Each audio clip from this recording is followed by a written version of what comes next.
بہت سارے لوگ یہ کہتے نظر آتے ہیں کہ آج کل مہنگائی بہت ہے، ہماری جو ارننگز ہیں وہ کم ہیں، ہماری اسپینڈنگ زیادہ ہیں، ہمیں خرچہ پورا نہیں ہوتا ہے، کوئی وظیفہ بتا دیں رزق میں برکت کے لیے۔ آج میں نے آپ کو وہ وظیفہ بتانا ہے کہ کسی عام آدمی سے نہیں، خود نبی پاک علیہ الصلوۃ والسلام نے ایک صحابی رسول کو یہ وظیفہ بتایا۔ غور سے سنیے، بالخصوص اگر آپ کسی وجہ سے رزق کی تنگی کا شکار ہیں، آپ کو مہنگائی ستا رہی ہے اور آپ کی ارننگز اور اسپینڈنگ میں ڈفرنس ہو گیا ہے۔ نبی پاک علیہ الصلوۃ والسلام کی بارگاہ میں ایک صحابی رسول آئے اور عرض کرتے ہیں، اس حدیث کے راوی ہیں حضرت سہل بن سعد رضی اللہ تعالیٰ عنہ۔ آپ کہتے ہیں ایک شخص نبی پاک کی بارگاہ میں حاضر ہوا، اس شخص نے پیارے آقا علیہ الصلوۃ والسلام سے یہ کمپلین کی کہ حضور پیسے پورے نہیں ہو رہے، گھر بڑا ہے، کھانے والے زیادہ ہیں، میری روزی میں تنگی ہے۔ نبی پاک نے اسے رپلائی کیا دیا؟ نبی پاک نے فرمایا جب بھی گھر میں جایا کرو تو گھر میں جا کر سلام کیا کرو، چاہے گھر میں کوئی ہو یا نہ ہو، پہلی بات۔ پھر فرمایا اس کے بعد میری ذات پر، نبی پاک فرماتے مجھ پر درود پڑھا کرو۔ پھر تیسری بات فرمایا پھر ایک بار سورہ اخلاص پڑھ لیا کرو۔ اب میں ریپیٹ کروانا چاہوں گا، جس طرح آپ اپنے اسکول، کالج، یونیورسٹی کا سبق یاد کرتے ہیں، تھوڑا سا اس کو ریوائز کر لیں تاکہ آج یاد ہو جائے۔ 3 باتیں نبی پاک نے فرمائی۔ پہلی بات، گھر جا کر سلام کرنا ہے۔ کیا کریں گے گھر جا کر؟ کوئی ہو یا نہ ہو۔ پھر اس کے بعد آپ نے نبی پاک پر درود پڑھنا ہے، پھر سورہ اخلاص پڑھنی ہے۔ یہ 3 باتیں نبی پاک نے صحابی رسول کو بتا دی۔ اب رزلٹ کیا، ریوارڈ کیا ملا؟ اس شخص نے ایسا ہی کرنا شروع کر دیا۔ آفٹر دیٹ رزلٹ کیا ملا؟ اللہ نے اتنے رزق میں برکت ڈال دی کہ اس کے پڑوسیوں اور رشتہ داروں کو بھی وہ بانٹنے لگ گیا۔ درود پاک، سبحان اللہ، یہ ایک ایسا وظیفہ ہے کہ نہ جانے اس کے کتنے فوائد ہیں۔ آپ کو جو پرابلم ہے آپ درود پاک پڑھیں اس نیت سے، اللہ پاک اپنے کرم سے، اپنے حبیب علیہ الصلوۃ والسلام کے صدقے اس پرابلم کو دور کر دیتا ہے۔ تو براہ کرم اگر میرا کوئی بھائی، میری کوئی بہن، کوئی ویور کسی طرح کی بھی رزق کی تنگی کا شکار ہے، یہ وہ وظیفہ ہے، یہ وہ فارمولہ ہے جو خود نبی پاک علیہ الصلوۃ والسلام نے عطا فرمایا۔ جب بھی گھر جائیں سلام کریں، درود پاک پڑھیں، سورہ اخلاص پڑھیں۔ اللہ کریم سے دعا ہے رب کریم ہم سب کے رزق حلال میں برکت عطا فرمائے۔ آج میں جس ٹاپک پر آپ سے اسپیشلی بات کرنا چاہتا ہوں کہ دنیا میں بہت ساری ایسی چیزیں ہیں کہ جس کے لیے میں اسٹرگل کرتے ہیں۔ Why you here to study? آپ کیوں آئے ہیں پڑھنے کے لیے؟ آپ کو ایک برائٹ فیوچر چاہیے۔ آپ بہت سارے ہوں گے جو ٹنڈو جام کے رہنے والے نہیں ہوں گے، کوئی حیدرآباد سے ہوگا، ہو سکتا ہے سندھ کے دیگر شہروں سے آپ آئے ہوں گے۔ انسان اپنی لائف میں بہت ساری اسٹرگل کرتا ہے and he have no guarantee to take a good future. اس کے پاس یہ گارنٹی نہیں ہوتی کہ میں یہ اسٹرگل کروں گا تو بہت اچھا فیوچر ہو جائے گا، بٹ ہی از ٹرائنگ، اور کرنی چاہیے۔ پڑھائی اچھی کروں گا تو اچھی جاب مل جائے گی، جاب مل جائے گی تو اچھے انسینٹیوز مل جائیں گے، میں آگے جا کے اپنی فیملی کو سپورٹ کر سکوں گا۔ لوگ ملک چھوڑ کر دوسرے ملک چلے جاتے ہیں کہ چلو فیملی یاد تو آئے گی، وطن کی یاد بھی ستائے گی، وہ کلچر، وہ آرام بھی نہیں ملے گا، مگر پھر کچھ عرصے کی محنت کے بعد وہ دن آئے گا کہ میں اپنی فیملی کو کوئی اچھا سپورٹ کر سکوں گا۔ اگر یہ سب کچھ جائز طریقے سے ہے تو یہ ٹھیک ہے، رزق حلال کمانا بھی عبادت ہے۔ But what is my topic today؟ میں بتانا کیا چاہتا ہوں کہ ہم دنیا میں اسٹرگل کرتے ہیں کسی چیز کو پانے کے لیے، but we have no guarantee to find these beautiful rewards. ہمارے پاس کوئی گارنٹی نہیں ہے کہ ہم اس کو حاصل کر لیں گے، but we are trying to struggle. اور بعض اوقات ہاف آف لائف 15-20 سال لگ جاتے ہیں، 25 سال لگ جاتے ہیں، جب جا کے ہم اس چیز کو پاتے ہیں۔ آج میں جس بات کی طرف توجہ دلانا چاہتا ہوں کہ دنیا تو مختصر ہے نا، 60 سال، 50 سال، 70 سال، ماں باپ کی دعا لگ گئی تو 100 سال، پھر تو جانا ہی ہے نا۔ آخرت میں وہ کیا چیز ہے جو ایک مسلمان کا مطمع نظر اور الٹیمیٹ گول ہے کہ مجھے وہاں جانا ہے اور وہ حاصل کرنا ہے؟ یقیناً ہر ایمان والا یہ چاہتا ہے کہ میں نے جنت کو حاصل کرنا ہے، کیونکہ مرنے کے بعد 2 ہی آپشن ہے نا، یا تو جنت ہے یا دوزخ ہے۔ دوزخ میں تو کوئی نہیں جانا چاہتا، اللہ ہم سب کو محفوظ فرمائے اور بلا حساب جنت میں داخلہ عطا فرمائے۔ بٹ کوسچن یہ ہے کہ کیا جنت میں جانے کی کوئی گارنٹی مل سکتی ہے؟ کوئی ایسا عمل ہے، کوئی ایسا پروسیجر ہے کہ میں اس پروسیجر پر عمل کر لوں تو میں ڈیفینیٹلی جنت میں چلا جاؤں؟ دس از دا بگ کوسچن۔ جناب اللہ نے رزق کا وعدہ تو کیا ہے جس کی اسٹرگل میں ہم ساری زندگی گزار دیتے ہیں، مگر اللہ نے جنت کا وعدہ نہیں فرمایا، مغفرت کا وعدہ نہیں فرمایا۔ ٹھیک ہے نا، جنت تو مرنے کے بعد پتا چلے گا کس کو ملنی ہے کس کو نہیں ملنی ہے۔ آج جو ٹاپک ہے میرا کہ کیا جنت کی گارنٹی مل سکتی ہے؟ جی ہاں، آج میں نے آپ کو انشاءاللہ احادیث کے ذریعے کچھ بتانا ہے کہ جنت کی بھی گارنٹی مل سکتی ہے۔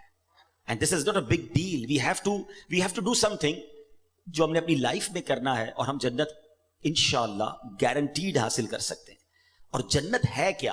مثال کے طور پہ آپ کو جب تک ریوارڈ ہی نہیں پتا کہ آپ یہ حاصل کر لیں گے اگر یہاں یونیورسٹی سے اس گریڈ میں پاس کر لیں گے، تو آپ پڑھتے ہی نہ. آپ کو نظر آ رہا ہوتا ہے کہ یار یہاں پہنچوں گا تو یہ مل جائے گا. میں مختصر حدیثوں کے ذریعے اور قرآن پاک کی آیات کے ذریعے پہلے تھوڑا سا ڈیفائن کرنا چاہتا ہوں کہ اللہ نے جو جنت بنائی ہے وہ ہے کیا، وہ کتنا بڑا ریوارڈ ہے، کیا اس سے بڑا بھی رب کا کوئی انعام ہے؟ سبحان اللہ. حضرت ابو ہریرہ رضی اللہ تعالیٰ عنہ اس حدیث کے راوی ہیں اور ترمذی شریف کی حدیث ہے. کہتے ہیں حضور ہم نے نبی پاک سے عرض کی یا رسول اللہ صلی اللہ تعالیٰ علیہ وسلم ہمیں جنت اور اس کی تعمیر کے متعلق بتائیے. جنت ہے کیسی ہے، اس کے مکان کیسے ہیں، اس کی تعمیر کیسی ہے؟ دا سمری آف حدیث. نبی پاک فرماتے ہیں اس کی ایک اینٹ سونے کی ہے تو ایک اینٹ چاندی کی ہے، اس کا گارا مشک کا ہے اور اس کی کنکریاں موتی اور یاقوت کی ہیں اور اس کی مٹی زعفران کی ہے. There is no، ہم امیجنیشن بھی نہیں کر سکتے کہ وہ کیسی جنت ہے جس کا گارا بھی مشک کا ہے، جس کی مٹی زعفران کی ہے. نبی پاک علیہ الصلوۃ والسلام ایک اور جگہ فرماتے ہیں، مسلم شریف کی حدیث ہے، حضرت ابو ہریرہ رضی اللہ تعالیٰ اس حدیث کے راوی ہیں، رسول کریم علیہ الصلوۃ والسلام نے فرمایا اللہ تعالیٰ نے ارشاد فرمایا کہ میں نے اپنے نیک بندوں کے لیے ایسی ایسی نعمتیں تیار کر رکھی ہیں جن کو نہ تو کسی آنکھ نے دیکھا ہے، نہ اس کی خوبیوں کو کسی کان نے سنا ہے، اور نہ کسی انسان کے دل پر اس کی ماہیت کا خیال گزرا ہے. اس کا مطلب کیا ہوا؟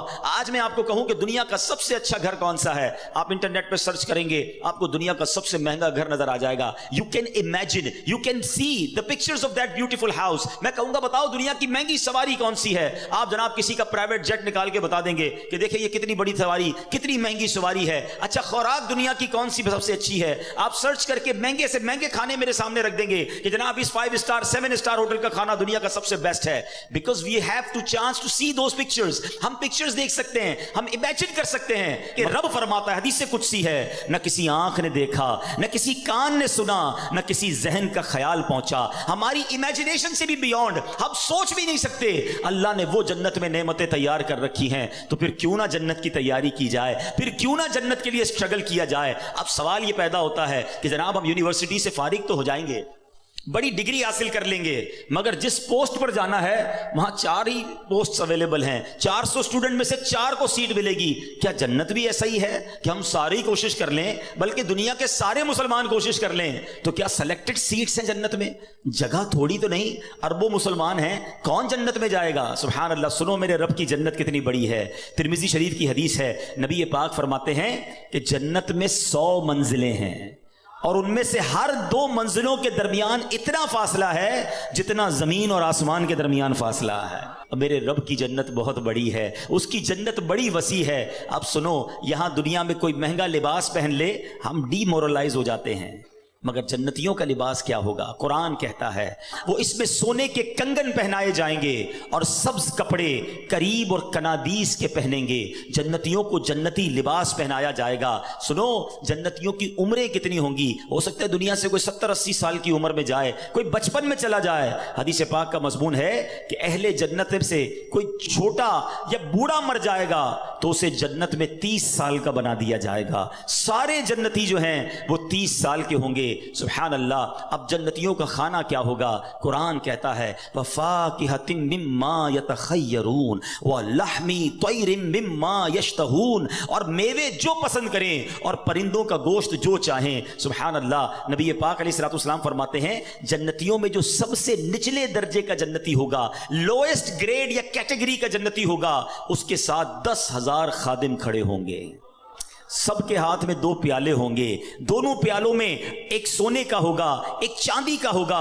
ہر پیالے میں کھانے کی ایسی قسم ہوگی جو دوسرے میں نہ ہوگی. وہ آخر سے بھی ایسے ہی کھائے گا جیسے شروع میں کھائے گا. اس کو اس طرح سمجھیے، آپ کو بھوک لگی ہو اور بریانی آپ کو بڑی پسند ہو، آپ بریانی کا پہلی پلیٹ کھائیں گے بہت شوق سے، بڑی رغبت سے کھائیں گے. اگر دوسرا کھائیں گے تو اب پیٹ بھر چکا ہوگا، اتنی لذت نہیں آئے گی. فرمایا جنت میں بندہ جتنا کھائے گا اس کی لذت میں کمی نہ ہوگی. ہوگی, ہر نوالا پہلے نوالے جیسا ٹیسٹ دے رہا ہوگا. سبحان اللہ. اسی طرح جنتیوں کا مشروب کیا ہوگا؟ رب کا کلام فرماتا ہے یطوف علیہم ولدان مخلدون باکواب واباریک وکأس من معین لا یصدعون عنہا ولا ينزفون. قرآن فرماتا ہے ان کے لیے گرد پھریں گے ہمیشہ رہنے والے لڑکے, کوزے اور آفتابے اور جام, اور آنکھوں کے سامنے بہتی شراب کہ اس سے نہ ان کے سر میں درد ہو اور نہ ہوش میں فرق آئے. ایسی پاکیزہ شراب ہوگی جو مدہوش کرنے والی نہیں ہوگی. اے دنیا کی گندی شراب پینے والو, اے دنیا کے حرام کھانے والو, اے دنیا کی حرام روزی کما کر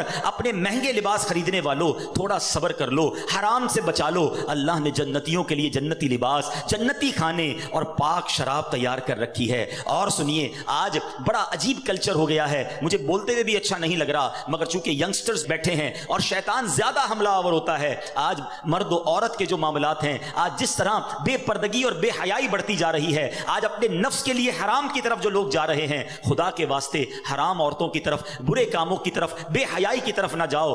اللہ تبارک و تعالیٰ نے جنت میں حوریں تیار کر رکھی ہیں, اور وہ حوریں ایسی ہیں کہ دنیا میں کوئی اس کا مماثل اور کوئی اس کا مقابل نہیں ہے. نبی پاک علیہ الصلوۃ والسلام فرماتے ہیں اگر کوئی جنتی حور زمین کی طرف جھانکے تو آسمان سے زمین تک روشن ہو جائے, اور ساری فضا زمین سے آسمان تک خوشبو سے معطر ہو جائے, اور اس کے سر کی اوڑھنی جو جنتی حور دوپٹہ پہنتی ہے وہ دنیا و ما فیہا, جو کچھ ہے ان سب سے بہتر ہے. یہ میں نے ایک چھوٹا سا بڑا بریف انٹروڈکشن آپ کو جنت کا دیا ہے. خدا کی قسم اگر جنت کی باتیں پڑھیں, جنت کے بارے میں ڈیٹیل سے سنیں, تو ابھی بندے کا جی چاہتا ہے پھر اس دنیا میں کیا رکھا ہے. اے اللہ ایمان اور عافیت کے ساتھ مدینے والی موت دے دے, اور اپنی جنت میں جلدی ہمیں بلا حساب داخلہ عطا فرما دے. تو بہرحال یہ ہے وہ جنت. اب آتے ہیں what is the guarantee to enter in paradise? Is there any formula to get in paradise? کوئی طریقہ ہے کہ ہم جنت میں گارنٹیڈ چلے جائیں؟ جی ہاں. گارنٹی دینے والی ذات کون ہے؟ وہ ذات ہے جس کو رب نے اپنے خزانوں کا مالک بنایا ہے. اللہ کے حبیب جناب رحمت للعالمین صلی اللہ تعالی علیہ وسلم کی اب میں نے آپ کو حدیث سنانی ہے, اور یہ حدیث بخاری شریف کی حدیث ہے. نبی پاک فرماتے ہیں, حدیث پاک کا مضمون سمری آف حدیث, جو مجھے 2 چیزوں کی گارنٹی دے دے میں اسے جنت کی گارنٹی دیتا ہوں. اس کا مطلب کیا ہوا؟ there is no big list, تو بہت بڑی لسٹ نہیں ہے. اے اسٹوڈنٹس, مجھے سننے والے جتنے لوگ سن رہے ہیں, 2 چیزوں کی گارنٹی مانگی ہے نبی پاک نے. If anybody give me guarantee for 2 things, میں اسے جنت کی گارنٹی دیتا ہوں. وہ 2 چیزیں کیا ہیں؟ میرے آقا فرماتے ہیں مجھے 2 جبڑوں کے درمیان والی چیز اور 2 ٹانگوں کے درمیان والی چیز کی جو کوئی گارنٹی دے دے میں اسے جنت کی ضمانت دیتا ہوں. زبان اور پرائیویٹ پارٹ, شرمگاہ, جو کوئی ان دونوں چیزوں کا صحیح استعمال کرے, حلال طریقے سے استعمال کر لے, it's not a big deal. یقیناً مشکل ہے مگر کوئی لمبی لسٹ نہیں ہے. اگر ہم اس پر کانشیس ہو جائیں, پلان کر لیں, آج سے اپنے اوپر لازم کر لیں کہ میں نے اپنی زبان اور اپنی شرمگاہ کی حفاظت کرنی ہے. سبحان اللہ. نبی پاک اللہ کے حبیب ہیں, وعدہ فرما رہے ہیں کہ میں اسے جنت کی ضمانت دیتا ہوں. میرا یہ موضوع نہیں ہے مگر اس شاکان رسول کے لیے ایک بڑا خوبصورت نقطہ پیش کر کے آگے چلتا ہوں کہ گارنٹی کون دے سکتا ہے؟ اس کا مطلب وہی گارنٹی دے سکتا ہے جس کے پاس اتھارٹی ہو. یہ ذرا غور کرنے والی بات ہے. گارنٹی وہی دے سکتا ہے آپ کو, آپ کے اس کالج میں داخلے کی گارنٹی وہ دے سکتا ہے جس کے پاس یہ اتھارٹی ہو کہ وہ سائن کر دے تو پھر اس کے اوپر کوئی کلیم نہیں کر سکتا. اس کا کہنا آخر ہوگا. اللہ اکبر. اللہ نے اپنے حبیب کو یہ پاور, یہ اتھارٹی دی ہے کہ رسول اللہ جس کے بارے میں فرما دے رب اسے جنت میں داخل فرما دے گا. اللہ نے اپنے حبیب کو یہ اتھارٹی دی ہے. سبحان اللہ. ایسے ہی کوئی نہیں کہہ سکتا کہ میں گارنٹی دیتا ہوں. تو نبی پاک کا یہ فرمانا اس بات پر دلالت کرتا ہے کہ اللہ نے اپنے حبیب کو کیسے کیسے اختیارات سے نوازا تھا. اب آتے ہیں 2 چیزوں کی بات ہوئی, اور میں اپنے اس پورے ٹاپک کو ان دونوں چیزوں کے گرد رکھوں گا کہ ہم نے اپنی زبان کیسے استعمال کرنی ہے, اور اپنے آپ کو, اپنے پرائیویٹ پارٹس کو, اپنے آپ کو حرام کاری اور بدکاری سے کیسے بچانا ہے. یہ کتنے بڑے گناہ ہیں. زبان کیا ہے ذرا سمجھیے گا. نبی پاک علیہ الصلوۃ والسلام کی ایک حدیث سنیے گا تاکہ آپ کو اندازہ ہو کہ زبان کتنی اہمیت کی حامل ہے. حضرت سیدنا ابو سعید خدری رضی اللہ تعالیٰ عنہ اس حدیث کے راوی ہیں کہ نبی کریم علیہ الصلوۃ والسلام نے فرمایا جب آدمی صبح کرتا ہے تو اس کے جسم کے تمام پارٹس آف دا باڈی زبان سے کیا کہتے ہیں؟ ہمارے ہر پارٹ آف دا باڈی, ہاتھ, آنکھیں, کان, پیر, زبان سے کچھ کہتے ہیں. حدیث پاک ہے every part of the body کیا کہتا ہے زبان سے کہ اے زبان تو ہمارے معاملے میں اللہ سے ڈر, کیونکہ ہم تیرے ساتھ اور تیرے تابع ہیں, ہم بلونگ کرتے ہیں تجھ سے. اگر تو سیدھی رہے گی تو ہم سیدھے رہیں گے, اگر تو ٹیڑھی ہو گئی تو ہم بھی ٹیڑھے ہو جائیں گے. زبان ہی تو کسی کا دل توڑتی ہے نا, زبان ہی تو کسی کو گالی دیتی ہے, زبان ہی تو کسی سے جھگڑا کرتی ہے, آخر مار تو پوری باڈی کو پڑتی ہے نا. تو زبان سے سارے اعضاء کہتے ہیں تو نے سیدھا رہنا ہے, اگر تو ٹیڑھی ہو گئی تو ہم بھی ٹیڑھے ہو جائیں گے. اللہ اکبر. ایک بار نبی پاک علیہ الصلوۃ والسلام کی بارگاہ میں ایک صحابی آئے, صحابی کا نام حضرت سیدنا حارث بن بشام رضی اللہ تعالیٰ عنہ. کہتے یا رسول اللہ کوئی ایسا عمل بتا دیں جس کو میں اپنے اوپر لازم کر لوں. نبی پاک علیہ الصلوۃ والسلام نے فرمایا اپنی زبان کی طرف اشارہ کر کے اس کو قابو کر لو. آپ سوچئے میرے آقا علیہ الصلوۃ والسلام کے نزدیک زبان کی کتنی امپورٹنس تھی, اور یہ زبان بندے کو کہاں پہنچا سکتی ہے؟ جنت میں پہنچا سکتی ہے, اور یہی زبان بندے کو دوزخ میں پہنچا سکتی ہے. Please try to understand the importance of tongue. یہ زبان کدھر بندے کو پھنسوا سکتی ہے. یہ حدیث ذرا سنیے گا, ترمذی کی حدیث, حضرت سیدنا بلال بن حارث رضی اللہ عنہ راوی ہیں. کتنے پیارے آقا علیہ الصلوۃ والسلام فرماتے بندہ زبان سے بھلائی کا ایک کلمہ نکالتا ہے, ایک جملہ بھلائی کا نکالتا ہے, حالانکہ وہ اس کی قدر و قیمت نہیں جانتا, اس کے باعث اللہ تعالیٰ اس کے لیے اپنی رضامندی لکھ دیتا ہے. زندگی میں کوئی ایسا اچھا جملہ نکل جاتا ہے کہ اللہ اس سے اتنا راضی ہو جاتا ہے کہ سبحان اللہ اس کے لیے رضامندی لکھ دیتا ہے. آقا آگے حدیث میں فرماتے ہیں اور بے شک ایک بندہ اپنی زبان سے ایک برا کلمہ نکالتا ہے اور وہ اس کی حقیقت نہیں جانتا, اللہ عز و جل اس کی بنا پر اس کے لیے قیامت تک کے لیے اپنی ناراضگی لکھ دیتا ہے. آج بولتے ہوئے سوچتا کون ہے کہ میں کیا بول رہا ہوں, کیسے بول رہا ہوں؟ جو منہ میں آیا وہ بولنا ہے, جیسے آیا ویسے بولنا ہے. یہ سوچنا ہی نہیں کہ میرا یہ جملہ میرے ایمان پر کیا امپیکٹ کرے گا, میرے دین میرے عقیدے پر کیا امپیکٹ کرے گا, اللہ رسول کی کہیں اس پہ گستاخی تو نہیں ہو جائے گی, کہیں ضروریات دین کا کوئی انکار تو نہیں ہو جائے گا, کہیں سامنے والے مسلمان کا دل تو نہیں ٹوٹ جائے گا, کہیں کسی کو تکلیف تو نہیں پہنچ جائے گی. نہیں جناب, میری زبان ہے, میں جو چاہے بولوں. بڑی پیاری بات دانا لوگ کہتے ہیں کہ آپ سوچیں ہر عضو جو ہے وہ فری ہے, آنکھوں کے آگے کوئی بہت زیادہ چیزیں نہیں ہیں, کان بالکل کلیئر ہے, مگر زبان کے لیے 32 پہرے دار دیے گئے ہیں. جبڑا پورا زبان کو بند کر کے رکھا ہوا ہے, لیکن جب بندہ بولتا ہے تو ان پہرے داروں کا بھی خیال نہیں کرتا اور سامنے والے کا دل توڑ دیتا ہے. اس زبان سے ہم جنت کما سکتے ہیں. جی ہاں, ذرا مل کے کہیے سبحان اللہ, زور سے کہیے الحمدللہ, اب کہیے اللہ اکبر. بڑے کیلکولیٹڈ لوگ بیٹھے ہیں, پڑھے لکھے لوگ بیٹھے ہیں. میں آپ سے پوچھتا ہوں کتنی دیر لگی یہ 3 سینٹنس کہنے میں آپ کو؟ لیس دین 30 سیکنڈز. آئی ہوپ 15 سیکنڈز لگے ہوں گے, ٹھیک ہے نا؟ میں آپ سے سوال کرتا ہوں ود ان 15 سیکنڈز اس دنیا میں آپ کیا ارن کر سکتے ہیں, کتنا کما سکتے ہیں؟ آپ بڑی سی بڑی پوسٹ پہ پہنچ جائیں, بڑے سے بڑا بزنس کر لیں. میں دعویٰ کرتا ہوں آپ کو, اگر آپ مثال دیتا ہوں, چلے تھوڑی سی آپ کا ایگزام کیلکولیشن بھی چیک کر لیتے ہیں, ٹھیک ہے؟ اگر کوئی شخص مہینے کے 10 لاکھ روپے کماتا ہو, ایسے بہت تھوڑے لوگ ہوں گے یہاں پر, چلے مان لیا کہ آپ 10 لاکھ کماتے ہیں, تو آپ روزانہ کتنے کماتے ہیں؟ تھوڑی سی کیلکولیشن کر لیں. میرے حساب سے 35,000 روپے بن جائیں گے, 33,000 35,000 موٹا حساب پکڑ لیں. روز کی آپ کی آمدنی 35,000 ہو گئی. اب اس کو ڈیوائڈ کر دیں 24 گھنٹے پر, ٹھیک ہے؟ تو موٹا حساب اگر پکڑ لیں تو شاید 1300-1400 روپے بن جائیں گے گھنٹے کے. ایسا ہی 1500 روپے لے لیں بھائی, چلے اور زیادہ بڑا حساب کر لیتے ہیں. 1500 روپے گھنٹے کے آپ کماتے ہیں تو اس کو ڈیوائڈ کر دیں 60 پر. اب منٹ کے پیسے بنائیں تو 1500 روپے کی اگر آپ منٹ پہ پیسے آ جائیں گے تو آپ کے یہ پیسے کتنے بنیں گے؟ شاید 60 منٹس پہ آپ کریں گے تو 40 روپے بنیں گے. اب آپ اس کو لے آئیں 15 سیکنڈ پر یا آدھے منٹ پر, تو پتا چلا کہ مہینے کے 10 لاکھ کمانے والا بھی 1 منٹ میں چند روپے ہی کما سکتا ہے. ایسا ہی ہے نا؟ مگر اے اس ہال میں بیٹھنے والے عاشقان رسول, ود ان 15 سیکنڈز پتا ہے آپ نے کیا کمایا ہے؟ میں نہیں کہہ رہا, اللہ کے نبی کے سچے وعدے ہیں, جو ایک بار سبحان اللہ کہے اس کے لیے جنت میں درخت لگا دیا جاتا ہے, ایک بار الحمدللہ کہے اس کے لیے جنت میں درخت لگا دیا جاتا ہے, ایک بار اللہ اکبر کہنے والے کے لیے جنت میں درخت لگا دیا جاتا ہے. دس از دا امپورٹنس آف ٹنگ. یہ زبان کی اہمیت ہے کہ بیٹھے بیٹھے وہ کما سکتا ہے بندہ جو دنیا میں بیٹھ کے نہیں کما سکتا. مگر اسی طرح اس زبان سے ہی ایسے جملے بھی کوئی کہہ جاتا ہے جو ایمان سے ہی فارغ ہو جاتا ہے. یاد رکھیے, بے ادبی, گستاخی, اللہ کی شان میں کوئی ایسا جملہ کہہ دیا, نبی پاک کے بارے میں کچھ ایسا معاذ اللہ کہہ دیا, انسان ایمان سے ہی چلا جائے گا, پتہ بھی نہیں چلے گا. اور آج کل یہ باقاعدہ پلان کیا گیا ہے, فلمی گانوں میں, چٹکلوں میں, کامیڈی شو میں عجیب عجیب سی باتیں پھیلائی جاتی ہیں کہ لوگ مزے مزے لے کے سن رہے ہوتے ہیں, ہنس رہے ہوتے ہیں, کہکے لگا رہے ہوتے ہیں, یا دوستوں کو سنا رہے ہوتے ہیں, آگے فارورڈ کر رہے ہوتے ہیں, دیکھو یار کیا زبردست چٹکلا آیا ہے, کیسا زبردست اس نے جوک سنایا ہے. جوک کے ذریعے ایمان پر بات کر رہے ہو, سوچتے نہیں کہ وی آر مسلمز, ہماری کوئی باؤنڈری ہے, ہم اللہ رسول اور جنت دوزخ کے بارے میں, قیامت کے بارے میں مذاق نہیں کر سکتے.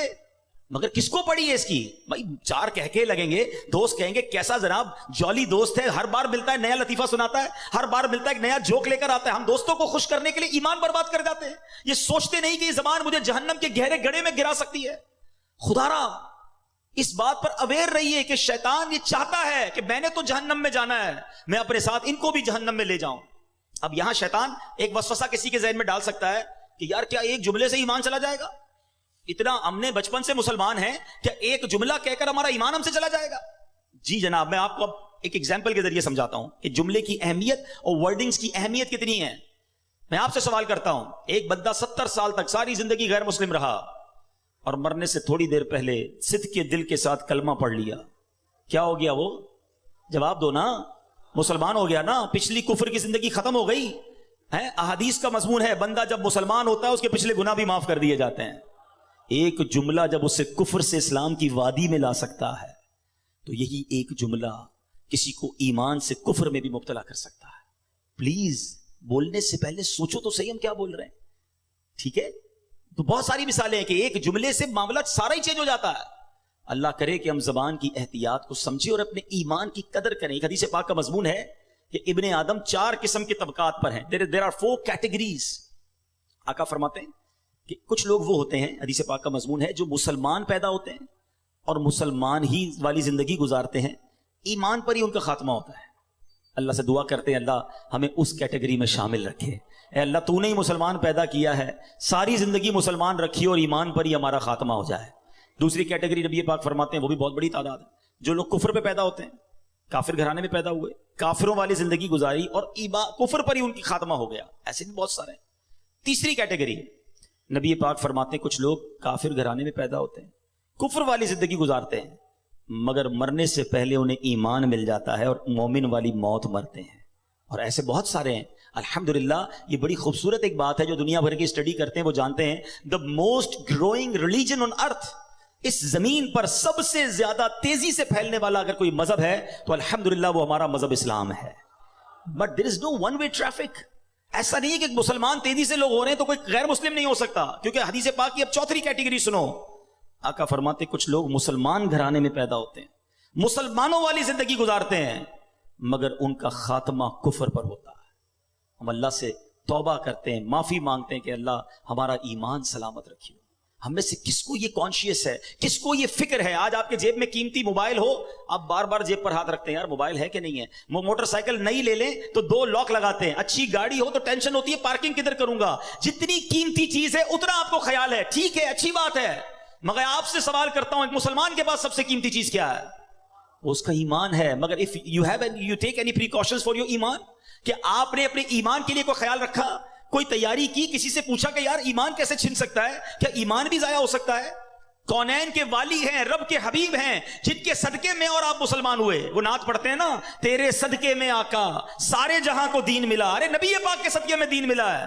مگر اللہ کے حبیب کی دعا کیا ہوتی تھی؟ یا مقلب القلوب ثبت قلبی علی دینک, اے دلوں کو پھیرنے والے مجھے اپنے دین پر ثابت قدمی عطا فرما. اللہ کے حبیب دعا کرتے. ہم میں سے کون ایمان کے لیے دعا کرتا ہے؟ سوچو, ایمان کا احساس کرو. اور یہ ایمان زبان کی بے احتیاطی سے جا سکتا ہے. بالکل اسی طرح زبان کا ایک اور بڑا رانگ استعمال, بڑا غلط استعمال, وہ ہے جھوٹ بولنا. ینگسٹرز بیٹھے ہیں, آج بات بات پر لوگ جھوٹ بولتے ہیں. پہلے کے زمانے میں ہم سنتے تھے کہ یار لوگ کبھی کبھی جھوٹ بولتے ہیں. آج تو ایسا لگتا ہے لوگ کبھی کبھی سچ بولتے ہیں. ہر بات میں جھوٹ بولنا ہے. آپ آج اسکول یونیورسٹی کیوں نہیں آئے؟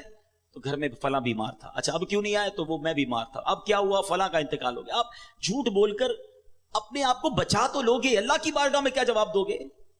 غور کریں. جھوٹا جو ہے نا ہمیشہ مضطرب رہتا ہے. یاد رکھیں, کچھ لوگ کہتے ہیں میں سکون نہیں ملتا.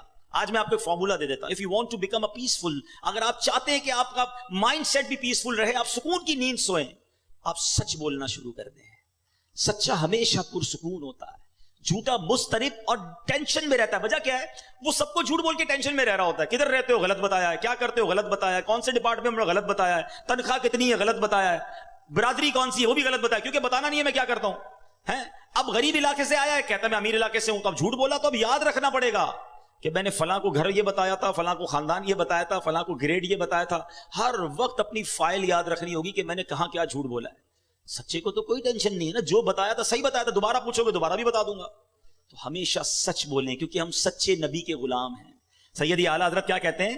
سچی بات سکھاتے یہ ہیں, سیدھی راہ چلاتے یہ ہیں. سچے نبی کا غلام کیسے جھوٹا ہو سکتا ہے؟ اور اتنا سخت عذاب ہے جھوٹ بولنے والے کے بارے میں. نبی پاک علیہ الصلوۃ والسلام کو شب معراج ایک شخص دکھایا گیا کہ جس کو فرشتے اس کے ایک گال پر, کبھی آپ ڈینٹسٹ کے پاس گئے؟ ڈینٹسٹ جب کسی کی داڑھ وغیرہ میں کوئی علاج کرتا ہے نا تو منہ کو کھولتا ہے زیادہ. جب زیادہ منہ کھلتا ہے تو بہت درد ہوتا ہے, جبڑے بھی درد ہونا شروع ہو جاتے ہیں. نبی پاک فرماتے ایک زنبور ہوگا, لوہے کا ہک کہہ لے, ایک بندے کے گال میں ڈالا گیا اور اس کو چیرتے ہوئے فرشتے گدی تک لے گئے.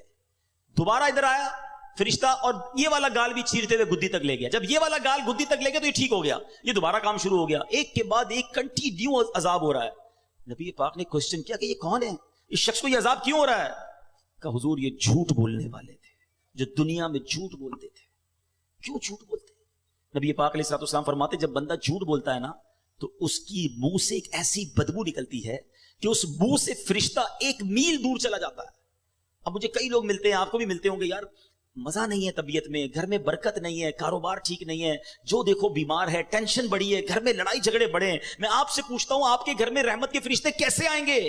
آپ جھوٹ بول بول بول کر رحمت کے فرشتے دور کر دیے. خدا را سمجھیے, جھوٹ اللہ کو سخت ناپسند ہے. مسلمان کیسے جھوٹا ہو سکتا ہے؟ اس کو منافق کی نشانی کہا گیا. تو اپنی زبان سے اگر جنت حاصل کرنی ہے تو اس زبان کو جھوٹ سے بچانا ہوگا. اور اسی جھوٹ کا ایک اور عجیب و غریب کانسیپٹ اب کیا آ گیا ہے کہ اب جوکس بنانے, جب سے سوشل میڈیا آیا ہے ہماری نوجوان نسل کو تو پاگل کر کے رکھ دیا ہے.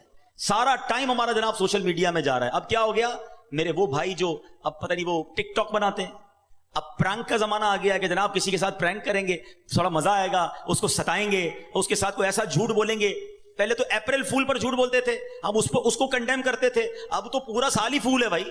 جس کو دیکھو نیا پرینک بنانا ہے, کیا بنانا ہے, فلاں کو کہیں گے تیری ماں بیمار ہو گئی, فلاں کو کہیں گے یہ مسئلہ ہو گیا, اس کے سامنے کوئی ایسی بات کریں گے جس سے وہ پریشان ہو جائے, اس کی ویڈیو بنائیں گے. استغفر اللہ. سوچئے آپ گناہ کی بھی ویڈیو بنا رہے ہیں اپنی کچھ چھوٹی سی ویڈیو کے لیے. جو ٹک ٹاک بناتے ہیں, جو ویڈیوز بناتے ہیں اور چاہتے ہیں میرے کچھ لائکس آ جائیں, میں ذرا تھوڑا سا پاپولر ہو جاؤں, یہ چند لائکس تمہیں مروا نہ دیں. آپ گناہ کی گواہی چھوڑ رہے ہیں. سوچو ایک گناہ وہ تھا رات کے اندھیرے میں بندے نے کیا, اللہ جانتا ہے, وہ جانتا ہے, اور توبہ کر لے اللہ سے, وہ کریم ہے معاف کر دے گا. مگر آپ اپنا گناہ کر کے ویڈیو پہ چھوڑ کے جا رہے ہیں. میں مر بھی جاؤں تب بھی لوگ دیکھتے رہیں اور مجھے قبر میں بھی گناہ ملتا رہے. سوچیے کیا کر رہے ہیں, یہ شیطان کدھر لے جا رہا ہے آپ کو ویڈیو بنانی ہے, سبحان اللہ, کوئی نیکی کی بات کر کے ویڈیو چھوڑ دیں, لاکھوں لوگ دیکھیں, اللہ کرے اور آپ کو روز ثواب ملتا رہے. میں دنیا میں نہ رہوں, لوگ میرا بیان سنیں, لوگ میری بات سنیں اور اللہ کرے عمل کرتے رہے اور مجھے قبر میں بھی ثواب کا تحفہ ملتا رہے. وہ لوگ جو ثواب جاریہ والی زندگی گزارتے ہیں اللہ انہیں مبارک کرے. مگر سوچے وہ شخص کہ وہ ایسا گناہ کر کے جا رہا ہے کہ خود دنیا میں نہ رہے, وہ گناہ باقی رہے گا, اس پر لوگ عمل کرتے رہیں گے, اور ایسا نہ ہو تمہیں قبر میں بھی عذاب ملتا رہے. خدا را یہ کدھر جا رہے ہیں ہم لوگ, یہ کون سی دنیا کی طرف ہم چلے گئے؟ چند لائکس کے لیے جناب میرے ویوز بڑھ جائیں, مجھے تھوڑے سے یوٹیوب یا فلاں سوشل میڈیا سے پیسے مل جائیں گے. حرام, جہنم میں لے جانے والا کام ہے. یہ جو لوگوں کو ستانے کے لیے جھوٹ بولتے ہیں نا, چند دوست مل کر کسی کی فلم چڑھاتے ہیں کہ چلو یار ذرا مل کے مزہ لیتے ہیں. یاد رکھو حدیث پاک کا مضمون ہے. میں آپ کو خدا کی قسم ایسی حدیث سنانے جا رہا ہوں کہ جتنی بار سنانا آپ کہتے ہیں اب تو مذاق میں کر رہے ہیں. ارے اسلام تو وہ ہے جو آنکھ کے ذریعے بھی تکلیف دینے کا منع کرتا ہے. حدیث پاک سناتا ہوں, نبی پاک فرماتے ہیں کسی مسلمان کے لیے جائز نہیں کہ دوسرے مسلمان کی طرف آنکھ سے ایسے اشارہ کرے کہ جس سے اسے تکلیف پہنچے. آنکھ بھی ایسے غصے کی نظر سے بھی نہیں دیکھنا کہ وہ ڈر جائے. ادھر تو گالیاں دیتے ہیں, ہاتھا پائی کرتے ہیں, چھوٹی چھوٹی بات پر لڑائی کرتے ہیں. بتاؤں گا میں کون ہوں, پتہ نہیں میں کتنا سینئر طالب علم ہوں, پتہ نہیں میرا کیا عہدہ ہے, میں کس خاندان سے تعلق رکھتا ہوں, میرے پیچھے کون ہے تجھے معلوم نہیں, میرے تعلق کدھر تک ہے. ارے ٹھیک ہے تم آج پاورفل ہو, کوئی تمہارا بگاڑ نہیں سکتا, جو منہ میں آتا ہے تم کہتے ہو, جیسا آتا ہے ظلم کرتے ہو. مگر یاد رکھنا قیامت کا دن ہوگا, مظلوم کا ہاتھ ہوگا اور ظالم کا گریبان ہوگا. اللہ تعالیٰ مظلوم کے ساتھ ہوگا. یہاں جو کرنا ہے کر لو, رب کی بارگاہ میں تمہاری نہیں چلے گی. اور ادھر پیسے دے کر جان نہیں چھوٹے گی, ادھر نیکیاں دینی پڑیں گی. تم نے نمازیں پڑھی ہوں گی, تمہاری نمازیں کوئی لے جائے گا, تمہارے روزے کوئی لے جائے گا, اور اگر عبادتیں نہ ہوئیں تو سامنے والے کے گناہ تمہارے سر ڈالے جائیں گے. وہ حدیث تو بچپن سے سنی ہے نا کہ مسلمان وہ ہے، حدیث پاک کا مضمون ہے جس کی زبان ہاتھ سے دوسرا مسلمان محفوظ رہے. مگر بتاؤ نا جب ہم سے کون محفوظ ہے؟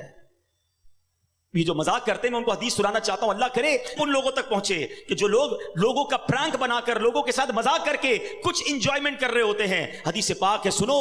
نبی پاک علیہ الصلوۃ والسلام فرماتے ہیں کہ قیامت کا دن ہوگا اور مذاق اڑانے والوں کو بلایا جائے گا جنت کی طرف کہ آؤ جنت کے دروازے میں آ جاؤ. وہ لوگ بھاگتے ہوئے جنت کے دروازے کی طرف جب پہنچیں گے وہ دروازہ بند کر دیا جائے گا. یہی کرتے تھے نا لوگوں کو بلا کر دروازے بند کر دینا، ان کا مذاق اڑانا. قیامت کے دن انہیں جنت کی طرف بلایا جائے گا، وہ قریب پہنچیں گے تو دروازہ بند کر دیا جائے گا. پھر نبی پاک فرماتے جب دوبارہ بلایا جائے گا نا تو نا امیدی کے مارے وہ جنت کی طرف نہیں آئیں گے. آج لوگوں کا مذاق اڑانے والوں کا اگر قیامت میں یہ حال ہوا تو کیا بنے گا؟ نہ پہنچائے تکلیف. نہیں چاہیے مجھے لائکس، نہیں چاہیے میری پاپولیرٹی کہ میں کسی کو تکلیف دے کر مشہور ہو جاؤں، کسی کا مذاق اڑا کر میرے دوست خوش ہو جائیں. اللہ کو راضی کرنے کی فکر کرو. میں بہت ساری باتیں زبان کے حوالے سے کر سکتا ہوں مگر ایک لمیٹڈ ٹائم ہے بیان کا. میں صرف ہائی لائٹ کرنا چاہتا ہوں. Try to understand. یہ زبان حدیث پاک میں نے آپ کو سنائی ہے کہ نبی پاک نے گارنٹی دی ہے، جو اپنی زبان اور شرمگاہ کی مجھے گارنٹی دے میں اسے جنت کی گارنٹی دیتا ہوں. یہ زبان اچھی استعمال کرو. اللہ نے یہ زبان اتنی بڑی نعمت دی ہے. میں نے ابھی آپ کو ذکر کروایا نا، کتنا کما لیا آپ نے. تلاوت قرآن کریں اس زبان سے، اس زبان سے ذکر اللہ کریں، اس زبان سے درود پڑھیں، اس زبان سے اچھی بات کریں، اس زبان سے کسی سے ہمدردی کی بات کر لیں، کسی کے دل میں خوشی داخل کر لیں. بندہ کہنے یار میں تو غریب آدمی ہوں، میں کسی کے دل میں کیسے خوشی داخل کر دوں؟ نہیں جناب، آپ مسکرا کر بھی خوش کر سکتے ہیں کسی کو، پیار سے مل کر، گرم جوشی سے مل کر خوش کر سکتے ہیں. آپ کسی کے ہمدردی کے دو بول کر خوش کر سکتے ہیں. مگر ادھر تو ہر کوئی دل توڑنے کے لیے تیار ہے، لڑنے کے لیے تیار ہے. Everybody ready to fight. خدارا نرم ہو جائیں، شفیق ہو جائیں. جنت میں جانا ہے نا تو کچھ تو احتیاط کر رہی ہوگی نا. دعوت اسلامی میں ایک بڑا پیارا نعرہ لگایا جاتا ہے، وہ کیا ہے؟ پہلے تولو بعد میں بولو. ہم بول کے تول رہے ہوتے ہیں، یار کیا بول دیا پتہ نہیں کیا ہوگا، اب استاد صاحب تو ناراض ہو جائیں گے، لگتا ہے پروفیسر صاحب بالکل ناراض ہو جائیں گے، لگتا ہے فلاں رشتہ دار تو اب میرے سے بالکل مخالف ہو جائے گا، ارے وہ پارٹنر تو لگتا ہے پارٹنرشپ ختم ہی کر دے گا، میں نے پتہ نہیں کیا بول دیا. بھائی بولنے سے پہلے سوچنا تھا نا، بولنے کے بعد پچھتا رہے. اللہ کرے کہ زبان کا صحیح استعمال، اس زبان سے غیبت نہ کریں، اس زبان سے دل آزاری نہ کریں، اس زبان سے فحش باتیں نہ کریں، گندی باتیں نہ کریں. اس زبان کو اچھے استعمال میں لائیں، انشاءاللہ یہی زبان آپ کو جنت میں پہنچا دے گی. وہ پنجابی شاعر کتنی پیاری بات لکھتے ہیں، زبان، آنکھیں، دل ان گندے کاموں کے لیے اللہ نے نہیں دی ہے. اللہ نے کیوں دیا ہے؟ سبحان اللہ. وہ کہتے ہیں دل دل بنایا ہے تعریف لئی زبان، دل یاد لئی بنایا ہے تعریف لئی زبان، اکھیاں بنائیاں سونے دے دیدار واسطے. اللہ نے ان کاموں کے لیے دل، زبان اور آنکھیں دی. گندی چیزیں دیکھنے کے لیے آنکھیں تھوڑی دی ہیں. ان آنکھوں سے مدینہ نہیں دیکھنا. عاشق رسول تو تمنا کرتا ہے کہ میرے خواب میں نبی پاک کی زیارت ہو جائے، تو جس کو نبی پاک کو دیکھنا ہے وہ گندی چیزیں کیسے دیکھ رہا ہے؟ ناپاک آنکھوں سے پھر آقا کا زیارت کیسے کرے گا؟ آنکھوں کو بچائیں حرام سے، زبان کو بچائیں حرام سے، کان کو بچائیں حرام سے. یقین کریں